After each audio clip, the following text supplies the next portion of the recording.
നമസ്കാരം. നമ്മൾ കഴിഞ്ഞ പ്രാവശ്യത്തെ ക്ലാസ്സിൽ ഹീറ്റ് എന്താണ്, ടെമ്പറേച്ചർ എന്താണ്, ഈ ഒരു കാര്യങ്ങളെ കുറിച്ചാണ് നമ്മൾ പഠിച്ചു വന്നത്, അല്ലേ? നമ്മൾ ഇന്ന് പഠിക്കുന്നത് അതിന്റെ തുടർച്ചയായിട്ടുള്ള ഭാഗങ്ങളാണ്. അതായത് methods of transmission of heat, അതായത് ഹീറ്റ് ട്രാൻസ്മിഷൻ ചെയ്യുന്ന മെത്തേഡ്സുകളാണ് നമ്മൾ പഠിക്കുന്നത്. Transmission of heat, conduction, convection, radiation, ഈ കാര്യങ്ങളാണ് നമ്മൾ ഇന്ന് പഠിക്കാൻ പോകുന്നത്. ശരി, നമുക്ക് ആദ്യം ഈ ട്രാൻസ്മിഷൻ ഓഫ് ഹീറ്റ് എന്ന് പറയുമ്പോൾ എന്താണ് നോക്കാം. ട്രാൻസ്മിഷൻ ഓഫ് ഹീറ്റ്, അതായത് heat is A form of energy and is capable of doing work. ഇതാണ് ഹീറ്റ് എന്ന് പറഞ്ഞാൽ ഒരു തരം എനർജിയാണ്. അത് പ്രവൃത്തി ചെയ്യാൻ അല്ലെങ്കിൽ വർക്ക് ചെയ്യാൻ ആവശ്യമായ ഡൂയിങ് വർക്കാണ്. അതായത് പ്രവൃത്തി ചെയ്യാൻ ആവശ്യമായിരിക്കുന്ന ശക്തി കൊടുക്കുക, അതാണ്. The heat flows from a hot body to colder or from a point of high temperature to a point of low temperature. ഇത് ഹൈ ടെമ്പറേച്ചറിൽ നിന്നും ലോ ടെമ്പറേച്ചറിലേക്ക് ഹീറ്റ് എപ്പോഴും ഫ്ലോ ചെയ്യും അല്ലെങ്കിൽ ഒഴുകും എന്നാണ്. അടുത്തത് മൂന്നാമത്തെ point, the greater is the temperature difference, the more rapidly will be the heat flow. Okay, നമുക്ക് എന്താണ് ഈ ഹീറ്റ് ട്രാൻസ്ഫർ എന്ന് പറഞ്ഞു കഴിഞ്ഞാൽ നമുക്ക് പഠിക്കാൻ കഴിയുന്നത്. ഈ ഹീറ്റ് ട്രാൻസ്ഫർ എന്താണ്? ഞാൻ താഴെ ഒരു ടേബിൾ കൊടുത്തിട്ടുണ്ട്. നിങ്ങൾക്ക് ആ ടേബിളിൽ കൃത്യമായിട്ട് അത് നോക്കി മനസ്സിലാക്കാൻ പറ്റും. Heat transfer, conduction, convection, radiation. ആ ഫിഗർ കറക്റ്റ് ആയിട്ട് തന്നെ കാണിക്കും. അതായത് energy is transferred by direct contact. അതായത് ഇവിടെ പറയുന്നു എനർജി എന്ത് ചെയ്യുന്നു, അത് ഒരു ഡയറക്റ്റ് കോണ്ടാക്ട് ആയിരിക്കും എന്നാണ് ഇവിടെ പറയുന്നത്. Direct contact energy transfer. എന്നാൽ കൺവെക്ഷൻ എന്ന് പറഞ്ഞാലോ, energy transferred by the mass motion of the molecules. തന്മാത്രകളുടെ ഒരു ശക്തമായിട്ടുള്ള വേരിയേഷൻസ് ഉണ്ടാവും, അതാണ്. ഇനി റേഡിയേഷൻ എന്ന് പറഞ്ഞാലോ, the energy is a transferred by electromagnetic radiation. ഒരു ഇലക്ട്രോ മാഗ്നറ്റിക് റേഡിയേഷൻ. ആ ഫിഗർ എല്ലാം കൃത്യമായിട്ട് അത് കാണിക്കുന്നുണ്ട്. ശരി, നമുക്ക് ആദ്യം മോഡ്, അതായത് mode of heat transfer, heat ട്രാൻസ്ഫറിന്റെ രീതികൾ അതൊക്കെയാണ്. അത് നമ്മളിവിടെ കണ്ടതുപോലെ കണ്ടക്ഷൻ, കൺവെക്ഷൻ, റേഡിയേഷൻ, ഇതാണ്. നമുക്ക് ഇതിനെ കുറിച്ചുള്ള ഒരു വീഡിയോ ആദ്യം ഒന്ന് കണ്ടു നോക്കാം. എന്താണ് ഈ മോഡ്, ഏതൊക്കെയാണ് നമ്മൾ നോക്കാം. 3 തരത്തിലുള്ള mode. Modes of heat transfer. In this video, we are going to watch the animation for modes of heat transfer. Let us see the different modes of heat transfer.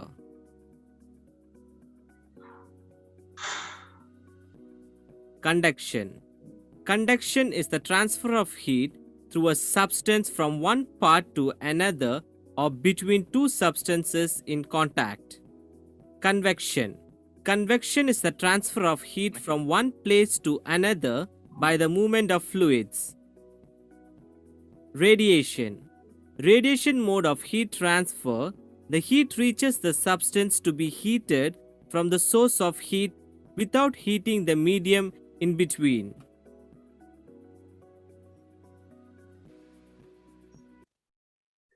Okay, കാര്യങ്ങൾ വ്യക്തമായി അല്ലേ?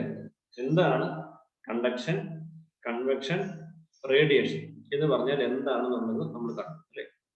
അതായത് heat ട്രാൻസ്ഫറിൽ വരുന്ന 3 കാര്യങ്ങളാണ്, 3 mode അല്ലെങ്കിൽ 3 രീതികൾ. Conduction, അതായത് നമ്മൾ പറയാറുണ്ട് ചാലകത, അല്ലെ? എന്ന് പറഞ്ഞാൽ രണ്ട് മെറ്റലിന്റെ ജോയിൻ ചെയ്യുമ്പോൾ അല്ലെങ്കിൽ അത് തമ്മിൽ സമ്പർക്കത്തിൽ വരുമ്പോൾ ഉണ്ടാകുന്നതാണ് കണ്ടക്ഷൻ. കൺവെക്ഷൻ എന്ന് പറയുമ്പോൾ വെള്ളമൊക്കെ തിളയ്ക്കുന്ന പോലെ നമുക്ക് മനസ്സിലാക്കാം. റേഡിയേഷൻ എന്ന് പറയുമ്പോൾ അതിന്റെ റേഡിയേഷൻ, അല്ലെ? തീ കത്തിച്ച് കഴിയുമ്പോൾ നമ്മളതിന്റെ മേലെ കൈ പിടിക്കുമ്പോൾ ചൂട് നമുക്ക് അനുഭവപ്പെടുന്നുണ്ട്, അല്ലെ? ഇതാണ് അതിന്റെ ഒരു പ്രധാനപ്പെട്ട കാര്യം. ശരി, നമുക്ക് ഇതിന്റെ മറ്റു വിശദാംശങ്ങളിലേക്ക് വരാം. കണ്ടക്ഷൻ എന്ന് പറഞ്ഞാൽ എന്താണ്? ഇതാ ഈ ചിത്രത്തിൽ അല്ലെങ്കിൽ ഈ ഫിഗറിൽ നിങ്ങൾക്ക് വ്യക്തമായിട്ട് കാണാം കണ്ടക്ഷൻ എന്ന് പറഞ്ഞാൽ. ഇതെല്ലാം നമ്മൾ സാധാരണ നിത്യ ഉപയോഗത്തിൽ കാണുന്ന കാര്യങ്ങളാണ്. വീട്ടില് ഒരു അടുപ്പുണ്ട്, അടുപ്പ് അത് കത്തിച്ചിട്ടുണ്ട്. അപ്പോൾ എന്ത് ചെയ്യും, നമ്മൾ ഒരു പാത്രം നല്ല ചൂടായിട്ടുണ്ടാവും. എന്ത് ചെയ്യും, നമുക്കത് എവിടെ നിന്ന് പിടിച്ചാലും ഒരേപോലെ. ഇത് നമ്മൾ സാധാരണ കാണുന്ന കാര്യങ്ങളാണ് അല്ലെ? ഇതേപോലെ ഒരു ചിത്രമുണ്ട്, വേറെ ചിത്രത്തില് ഇതിങ്ങനെ കത്തിച്ചോണ്ടിരിക്കുന്നു. ഒരു ഇരുമ്പ് ദണ്ടാണ്, ആ ഇരുമ്പ് ദണ്ട് കത്തിച്ചോണ്ടിരിക്കുമ്പോൾ എന്ത് ചെയ്യും, നമ്മുടെ കയ്യിലേക്ക് ചൂട് കയറി വരും. അപ്പൊ എന്താണ് ആൻ എനർജി കണ്ടക്ഷൻ എന്ന് പറഞ്ഞാൽ an energy transfer across a system boundary due to temperature difference. അതായത് ടെമ്പറേച്ചർ വ്യത്യാസങ്ങൾ അനുസരിച്ച് എന്ത് ചെയ്യും, ട്രാൻസ്ഫർ വർദ്ധിക്കും അല്ലെ? It involves intermolecule interactions.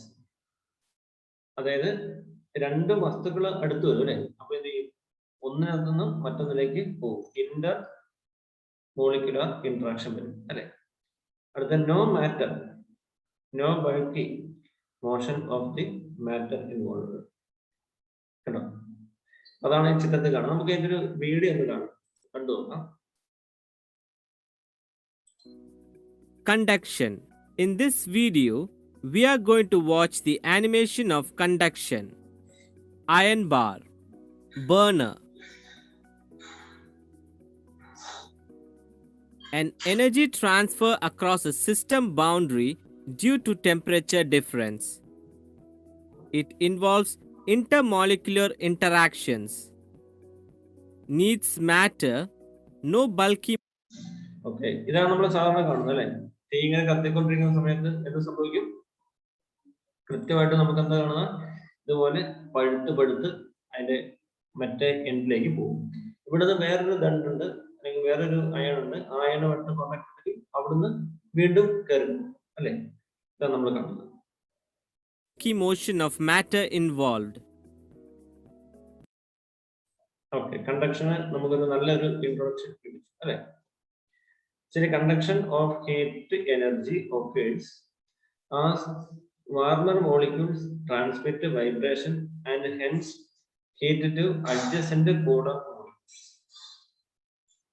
ശരി, അതായത് കണ്ടക്ഷൻ എങ്ങനെയൊക്കെ സംഭവിക്കുന്നു? Warm ground surface heat overlaying air by conduction. ഇതില് വരുന്ന കാര്യങ്ങൾ എന്തൊക്കെയാണ്? The sum of the methods of the conductions are, അതായത് ചില കണ്ടക്ഷൻസ് ഏതൊക്കെയാണ്? സോളിഡ്, ലിക്വിഡ്, അടുത്ത ഗ്യാസസ്. ഇതൊക്കെ എങ്ങനെയാണ് കണ്ടക്ഷൻ സംഭവിക്കുന്നതിനെ കുറിച്ച് നമുക്ക് നോക്കാം. Methods of conduction. In this video, we are going to watch the methods of conduction. The various methods of conductions are solids, liquids, gases.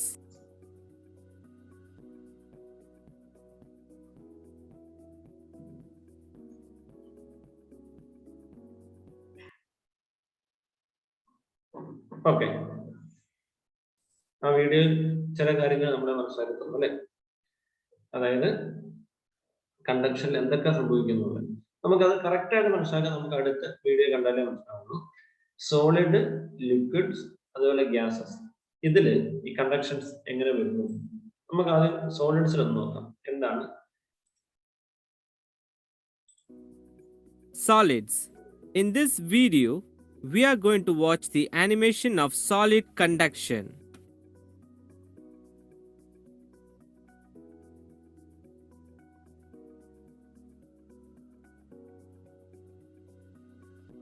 Solids do not change the shape and volume without any change in their physical conditions. Example, iron and stone.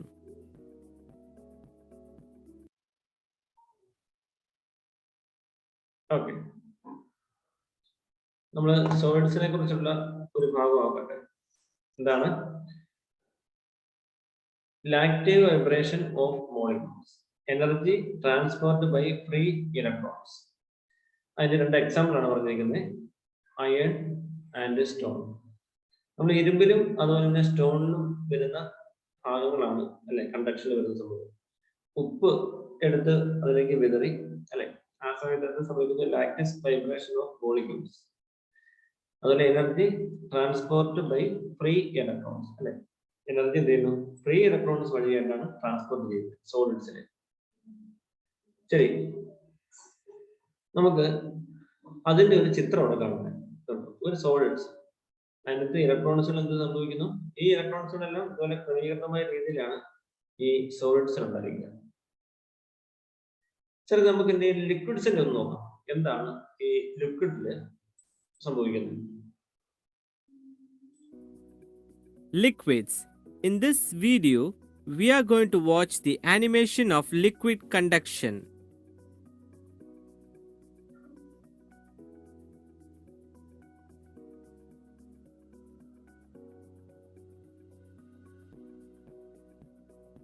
Water. Liquids have no shape of their own, but they take the shape of the vessel in which they are contained. Example, water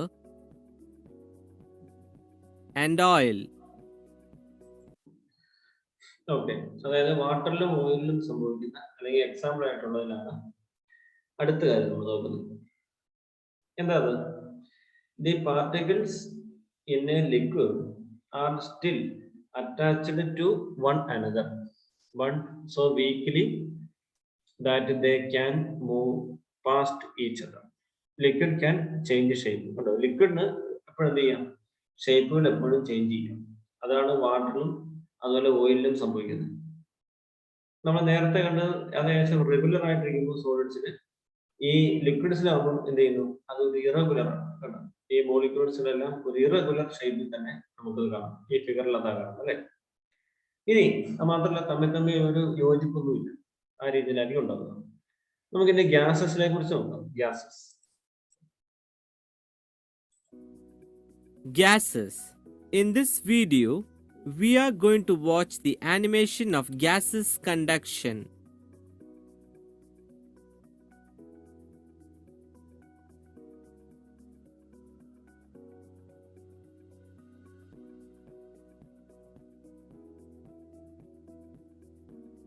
Gases have no shape or volume of their own, but they take the shape and volume of the vessel in which they are contained. Okay, കാര്യങ്ങൾ വ്യക്തമായി അല്ലെ.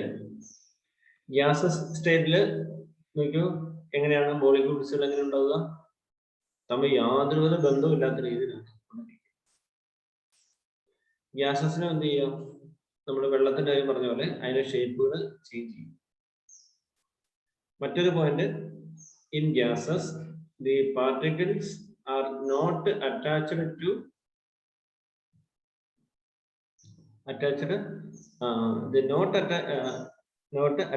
To each other and can move anywhere by themselves.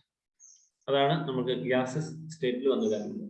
അപ്പൊ നമ്മൾ ഇത്തരം കാര്യങ്ങൾ കണ്ടത് എന്താണ്, ഇതെല്ലാം കണ്ടക്ഷൻ എങ്ങനെ ഈ 3 മീഡിയത്തില്, അതായത് ലിക്വിഡ്സില്, ഗ്യാസസില്, സോളിഡ്സില് അല്ലെ, ഓരോന്നിന്റെ എക്സാമ്പിൾ അടക്കം നമ്മൾ കണ്ടു. ലിക്വിഡ്സിനാണെങ്കിൽ വാട്ടർ, ഓയില്, സോളിഡ്സ് ആണെങ്കിൽ നമുക്ക് കല്ലില് അതുപോലെ ഇരുമ്പില് ഒക്കെ ഉള്ള മാറ്റങ്ങളെ കുറിച്ച് നമ്മൾ കണ്ടത്. അപ്പം ഈ മോളിക്യൂൾസുകൾ എങ്ങനെയാണ് നിൽക്കുന്നതിനെ കുറിച്ചൊക്കെ നമ്മൾ കണ്ടു. ശരി, നമുക്ക് നെക്സ്റ്റ് ക്ലാസ്സിൽ കൺവെക്ഷൻ അതുപോലെ റേഡിയേഷൻ ഇതെന്താണ് എന്നതിനെ കുറിച്ച് നമുക്ക് നെക്സ്റ്റ് ക്ലാസ്സിൽ പഠിക്കാം. Okay, thank you.